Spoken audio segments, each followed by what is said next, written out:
Hello friends, मैं हूं इस चैनल का होस्ट और आपका दोस्त। और आज हम एक ऐसे सवाल के जवाब के बारे में जानने वाले हैं जिसे आई एम श्योर आप में से 99% लोग तो जरूर नहीं जानते होंगे।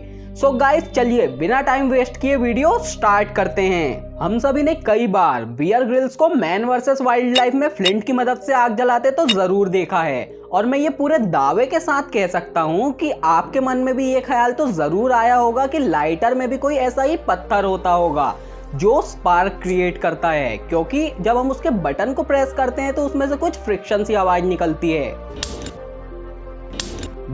अगर आप ऐसा सोच रहे हैं तो आप आधे सही हैं, और वो इसलिए क्योंकि लाइटर के अंदर दो पार्ट्स होते हैं। पहला क्वार्ट्ज, जो कि फ्लिंट का प्योर और छोटा क्रिस्टलाइज्ड फॉर्म है, और दूसरा होता है एक हैमर, जो कि एक स्प्रिंग की मदद से कनेक्टेड होता है लाइटर के बटन से। अब जैसे ही हम लाइटर के बटन को दबाते हैं वैसे ही वो हैमर को स्प्रिंग की मदद से क्वार्ट्ज पर दे मारता है, और ये टकराव इतना जबरदस्त होता है कि इससे क्वार्ट्ज में 800 वोल्ट्स तक की इलेक्ट्रिसिटी जनरेट हो जाती है। और ये इसलिए होता है क्योंकि क्वार्ट्ज एक पीजो इलेक्ट्रिक क्रिस्टल है, यानी कि एक ऐसा सब्सटेंस है जो प्रेशर पड़ने पर इलेक्ट्रिसिटी जनरेट करता है। और यदि आप और ज्यादा क्यूरियस हैं इसके बारे में जानने के लिए, तो चलिए मैं आपको डिटेल में बताता हूँ। तो बेसिकली पीजो इलेक्ट्रिक क्रिस्टल्स वो सब्सटेंस होते हैं जो पोलर मॉलिक्यूल्स से मिलकर बने होते हैं, यानी कि वो ऐसे मॉलिक्यूल्स से बने होते हैं जिनमें अपोजिट चार्ज्ड पोल्स बनते हैं, एक पॉजिटिव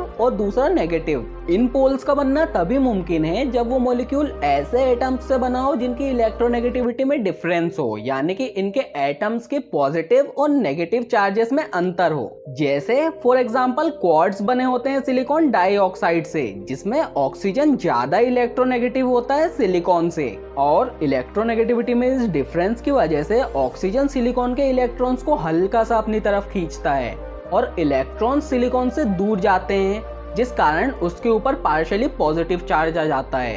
अब क्योंकि इलेक्ट्रॉन्स ऑक्सीजन के पास गए हैं, इसलिए इस पर पार्शियली यानी कि थोड़े टाइम के लिए नेगेटिव चार्ज आ जाता है। वैसे तो जब बहुत सारे सिलिकॉन डाइऑक्साइड मॉलिक्यूल्स एक साथ आते हैं तो उनके अपोजिट चार्जेस एक दूसरे को नलीफाई कर देते हैं, यानी कि जीरो कर देते हैं। पर अब जब हम सिलिकॉन डाइऑक्साइड से बने क्वार्ट्ज पर प्रेशर डालते हैं तो उसके कुछ चार्ज्ड पार्टिकल्स एनर्जी मिलने की वजह से बाहर निकल जाते हैं, और आसपास में मौजूद किसी भी नेगेटिव टर्मिनल की तरफ वो तेजी से भागने लगते हैं।